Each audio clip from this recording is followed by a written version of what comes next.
भारत की प्राचीन परंपराएं, ऋषिमुनियों की वाणी, शास्त्रों की अमृत गाथाएं, यही है सनातन धर्म की आत्मा। और इसी आत्मा को जीवित रखने का एक छोटा सा प्रयास है संस्कार वाणी। श्री राम के बारे में तो हम सब जानते हैं, उनकी मर्यादा, उनके आदर्श, उनके जीवन की कथा। लेकिन क्या हम सबने कभी उनके योद्धा स्वरूप, उनकी शक्ति और साहस, उनकी विद्या और युद्धकला को गहराई से जाना है? आज का यह विशेष वीडियो इन्हीं पहलुओं पर है। आपको राम की शिक्षा से लेकर उनकी युद्धकला तक हर एक बात विस्तार से मिलेगी। और खास बात यह है कि ये सभी तथ्य वाल्मीकि रामायण, रामचरितमानस, विष्णु पुराण, पद्म पुराण और अन्य प्राचीन ग्रंथों के आधार पर प्रस्तुत किए गए हैं। तो आइए शुरू करते हैं श्री राम के योद्धा स्वरूप की अद्भुत यात्रा।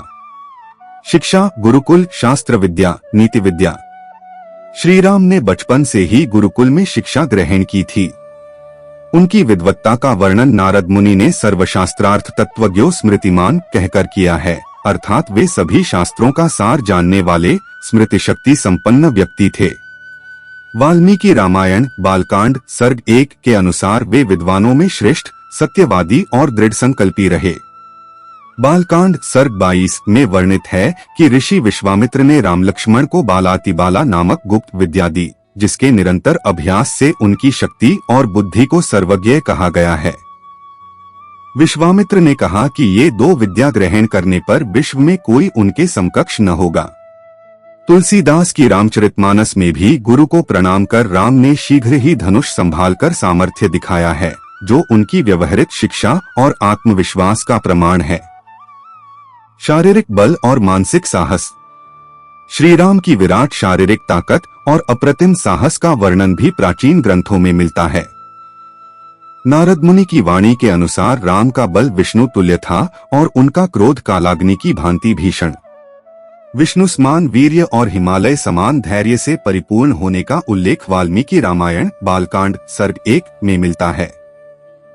इसके अतिरिक्त विश्वामित्र ने कहा कि पृथ्वी पर उनकी बाहों की ताकत की कोई समानता नहीं। इसी प्रसंग में उन्हें निरंतर अभ्यास करने पर सर्वज्ञान की माता कहा गया है। इन आख्यानों से स्पष्ट है कि राम न केवल अद्वितीय शारीरिक बल के स्वामी थे, बल्कि उन्होंने मानसिक दृढ़ता, क्षमा और संयम जैसे गुण भी अर्जित किए। नारद ने वर्णन किया है कि उनकी क्षमा पृथ्वी समान है और वे सभी प्राणियों के प्रति उदार भाव से व्यवहार करते हैं। धनुर्विद्या, धनुचालन कला एवं प्रकार। भगवान राम धनुर्विद्या के भी पारंगत धनुर्धर थे। बालकांड के सर्ग 22 में विश्वामित्र द्वारा उन्हें दी गई बालातिबाला विद्या में कहा गया है कि यदि राम इन हठपाठों का अभ्यास करें तो इनके तुल्य संसार में कोई न होगा। राम ने शिवजी का धनुष उठाकर उसी क्षण शक्तिशाली रूप धारण किया और उसे तोड़ दिया, जिसका वर्णन तुलसीदास ने रामचरितमानस धनुषभंग सोपान में बखूबी किया है। इन चौपाइयों के अनुसार राम ने गुरु को प्रणाम करके शीघ्र धनुष उठाया। धनुष पर स्ट्रेच होते ही वह बिजली सम चमक उठा और एकाएक विभाजित हो गया। इस प्रसंग से उनकी धनुर्विद्या की तीव्रता और कौशल स्पष्ट होता है। युद्ध कला एवं तकनीकें। राम ने युद्ध में अत्याधुनिक युद्ध तकनीकें और यंत्र विद्या का प्रयोग किया। सुंदरकांड वाल्मीकि रामायण सर्ग 79-80 में वर्णित है कि राम अपने बनों को सूर्य सदृश प्रतीत हो रहे थे, जिससे समुद्रदेव भी विकल हो उठे। इसी दौरान नल नामक वानर ने समुद्र पर सेतु निर्माण किया। इसके पश्चात राम व सुग्रीव ने लंका में रावण सहित राक्षसों का वध किया। इन घटनाओं से स्पष्ट है कि राम ने रणनीति जैसे सेतु निर्माण के साथ साथ दिव्य अस्त्र शस्त्रों का भी कुशलता से उपयोग किया।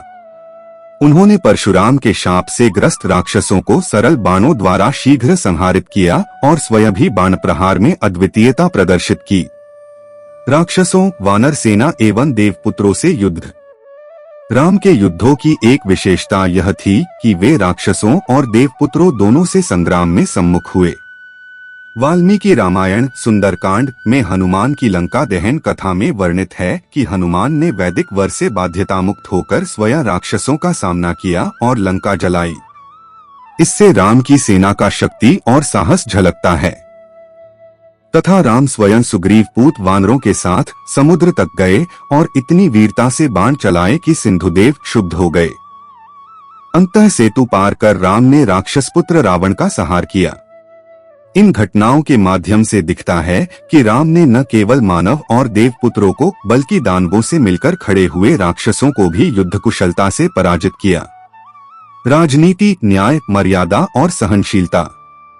राम का व्यक्तित्व राजनीति और न्याय के क्षेत्र में भी आदर्श था। वे धर्मनिरपेक्षता और समता के पुंज थे। नारद ने वर्णन किया कि राम सर्वसम स्वभाव के हैं और सभी को समान दृष्टि से देखते हैं। उन्होंने अपने पिता के वचन का पालन करते हुए राज्य त्याग दिया, जिससे नीति एवं मर्यादा की मिसाल कायम हुई। साथ ही उनके आतिथ्य और क्षमाशील स्वभाव का भी वर्णन मिलता है। नारद मुनि कहते हैं कि उनकी क्षमा पृथ्वी समान अटल थी। श्री रामचरितमानस तथा अन्य ग्रंथों में मर्यादा पुरुषोत्तम की उपाधि इन्हीं गुणों के चलते दी गई है।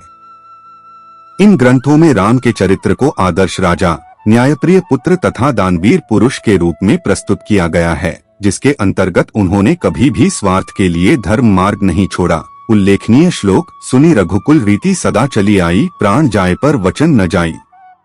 कथा का स्रोत उपरोक्त सभी विवरण वाल्मीकि रामायण, बालकांड एवं सुंदरकांड, तुलसीदास की रामचरितमानस, बालकांड, धनुषभंग सोपान एवं अन्य प्रामाणिक ग्रंथों से संग्रहित हैं, जिनका उद्धरण ऊपर दिया गया है।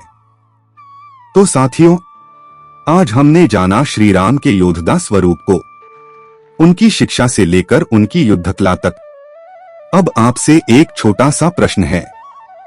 आपके अनुसार श्री राम का सबसे बड़ा बल क्या था? उनकी धनुर्विद्या, उनका शौर्य, या उनकी मर्यादा और धर्म पालन? अपना उत्तर जरूर कमेंट में लिखें।